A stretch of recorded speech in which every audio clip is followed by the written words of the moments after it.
이 사드 체계의 효용성과 환경, 건강, 안전을 보장할 수 있는 최적의 부지를 양국 국방장관에게 건의할 수 있도록 최종 준비 중에 있습니다.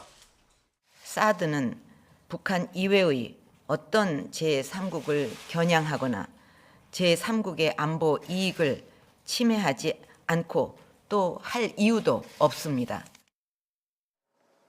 지난주 금요일이었죠. 한반도의 사드 배치가 전격적으로 발표가 되면서 국내외 후폭풍이 거세게 몰아치고 있습니다. 경북 성주라는 얘기까지 나오고 있는데요. 특히 후보지로 거론이 되고 있는 지역 주민들의 반발이 만만치 않습니다.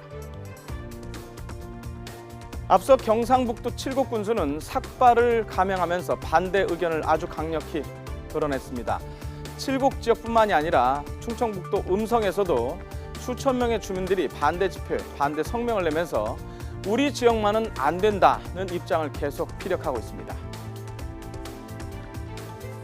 국가 안보의 희생양으로만 몰아가는 현실에 격분하며 더 이상의 희생을 강요하는 사드 칠곡 배치를 강력히 반대한다. 공정하고 투명한 절차를 거치지 않고 일방적으로 부지를 결정한다면 대구 경북시 도민들은 자시하지 않을 것임을 명심하기 바란다.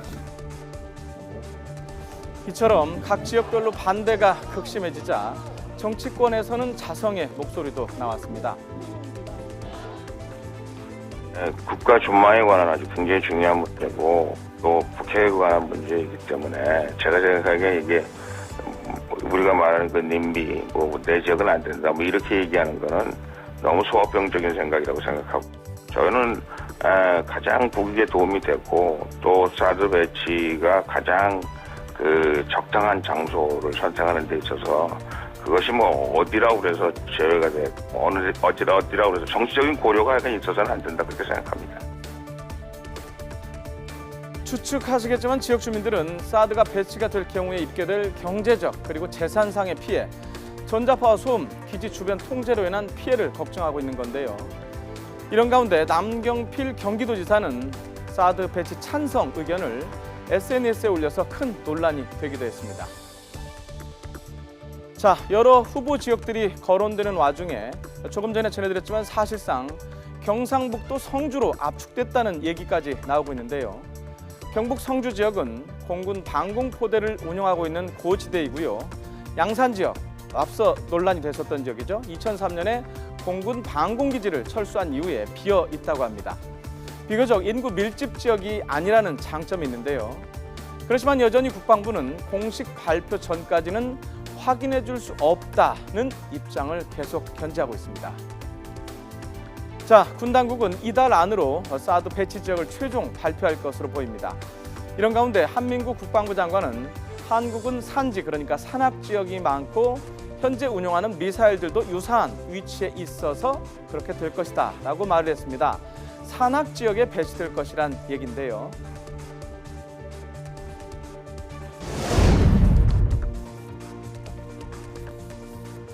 사드 배치 논란은 정치권 이슈로도 급부상했습니다. 그런데 새누리당과 더불어민주당, 국민의당 3당의 입장은 각각 다릅니다. 새누리당은요, 북핵 문제를 해결하기 위한 전략적 방법이라면서 적극적으로 지지하고 있습니다. 국민의당은 사드 배치에 반대하고 국회 동의를 거쳐야 한다며 당론을 결정했는데요. 입장이 아리송한 것은 바로 더불어민주당입니다. 오늘 의원 간담회를 가졌지만 결국 당론을 결정짓지 못했는데요. 국민의당은 더불어민주당을 비판하면서 사드 배치 반대에 대한 야권 3당 공조를 촉구하고 있습니다. 이런 가운데 일각에서는 너무 성급하게 사드 배치 여부가 발표가 되다 보니까 논의할 시간이 부족할 수밖에 없다는 지적도 내놓고 있습니다. 사드 배치의 불가피성은 있고 또 그것이 일정 부분 어떤 정쟁 북한에 대한 억지력이라든가 또 무력화에 그러한 가능성은 충분히 있다고 하지만 과연 시기적으로 적정한가 또 그것이 국내에서도 어느 정도 국민적 설득이라든가 합의의 과정을 거쳐야 한단 말이에요. 정치권과. 그런 부분들이 지금 부족한 상태에서 좀 성급하게 졸속하게 결정한 건 아닌가 그런 생각이. 한반도 사드 배치가 전격적으로 발표되면서 후보 지역은 물론 정치권까지 들썩이고 있는데요. 아직 배치 지역이 어디인지 최종 확정되지도 않은 상황에서 이렇게 논란이 뜨겁습니다. 앞으로 발표된 이후, 그러니까 지역이 발표된 이후에 얼마나 더 큰 파장이 이어질지 걱정이 앞섭니다.